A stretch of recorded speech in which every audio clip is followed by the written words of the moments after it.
Bom, então vamos refazer a nossa etapa 3 e etapa 4 de acordo com o que o senhor pediu, né? Primeiro, etapa 3. Na série do circuito receptor, colocar um filtro para selecionar somente a frequência de 1500 Hz e visualizar com o osciloscópio. Aqui o nosso esquemático, o professor dá uma olhada, a gente fez algumas alterações que vamos explicar depois. E vamos para a simulação. Vamos medir então agora o sinal no piezo buzzer. Nosso buzzer. Opa, tá medindo mais coisa, só quero isso. Aqui a gente tem um sinal quadrado, que antes no caso era um sinal alternado, agora um DC pulsado. Então é isso que a gente queria, é isso que o senhor pediu. A gente fez. Tá. Deixa eu ver aqui. A tensão é de 5 volts. Então tá certinho. E a frequência é aproximadamente 1500, igual ao pedido. Ah, a frequência, né? Esqueci de medir a frequência. Aqui. Exatamente.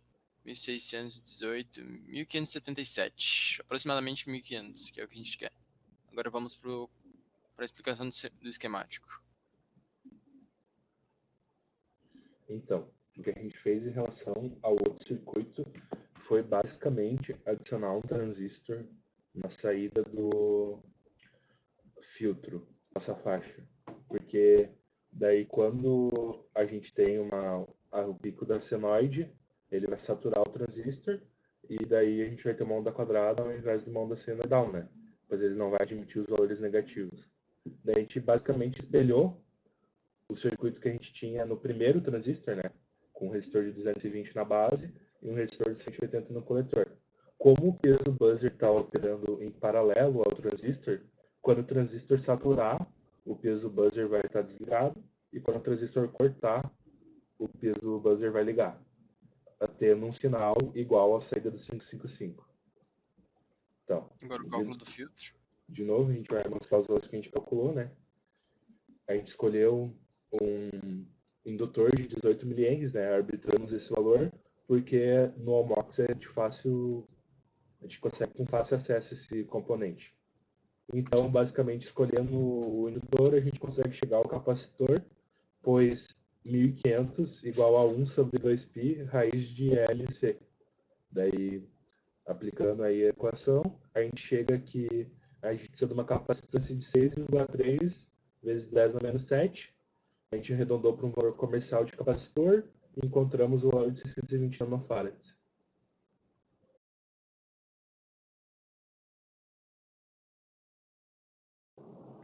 Bom, agora regravando a etapa 4, a gente tem que aumentar a distância para 2 metros. Aí está o esquemático, se o senhor quiser pausar para dar uma olhada. Não mudou muito em relação ao último, só a chave ali. Tá, agora na simulação vamos mostrar aqui o sinal que a gente usou para simular essa distância. Aqui na saída do optoacoplador a gente tem normalmente 5 volts, né? Medidos. E quando a gente simula a distância, a gente tem um sinal bem menor, que como o senhor pediu, é menor do que 1 volt, que no caso é 858,7 mili. E agora vamos ver o sinal no nosso buzzer, para ver se ele sofre alguma alteração com essa distância simulada. Mas não dá para ver os valores, a gente vai estar botando aí na tela. Uhum. Aqui no buzzer, agora estou medindo o buzzer, a gente tem a mesma frequência, né? Uma frequência que a gente queria, que é 1572, próximos dos 1500 Hz, e a tensão é de aproximadamente 5 volts. Então tá tudo correndo certo, como a gente queria. Agora vamos à explicação do circuito. Para a gente simular essa distância, como a gente já falou, né? A gente usou um resistor a mais aqui para diminuir a corrente do LED, do optoacoplador. Isso vai fazer com que a tensão aqui seja menor. Como eu mostrei, foi 800 milivolts, né? Nos arredores. E para a gente poder usar isso, a gente trocou de lugar o resistor de 1K. Foi basicamente isso que a gente fez de alterações da etapa 3 para a etapa 4. Trocar esse resistor de lugar aqui de 1K para a gente poder usar poder medir essa tensão baixa aqui, né? No nosso circuito. E botar esse resistor a mais para suprimir a corrente. Então, aqui a gente vai mostrar a variação da corrente, como disse anteriormente. Pela etapa 2, a gente viu que tem 1,8 volts chegando no resistor R4, né? Que é o antes do sensor infravermelho, do LED infravermelho. Perdão. Então, a gente usava um resistor de 39 ohms e a gente tinha uma corrente de 46,15 mA. Agora, o nosso R4 será a soma dos dois resistores, né? 15K mais 39 ohms. E a corrente correspondente a essa resistência é de 119,69 microamperes.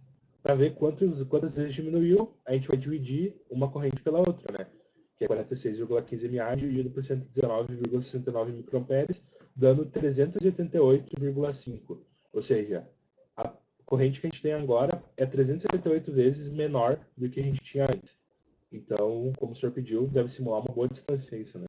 A gente não pode mensurar quanto é, mas deve ser mais que 2 metros, talvez. Bom, uma observação final que a gente conversou contigo desde a última vez que a gente gravou, e o senhor comentou que a gente tinha que conferir se a tensão que chega nesse transistor aqui depois do filtro não é uma tensão muito negativa a ponto de prejudicar o nosso transistor, que no caso é o BC548. E daí, se isso acontecesse, a gente teria que botar um diodo e modificar nosso esquemático, né? Mas o que a gente conferiu, aqui eu vou mostrar o gráfico que a gente conferiu no simulador. A gente viu que a tensão negativa aqui, ó, a gente mediu a tensão negativa e viu que a tensão máxima negativa era de menos 1,7 volts na tensão de base do transistor.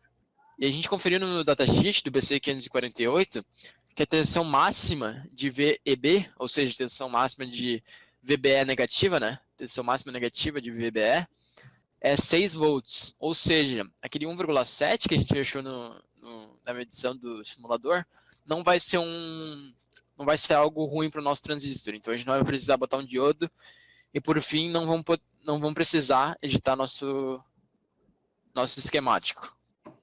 E era só isso que a gente queria observar aqui.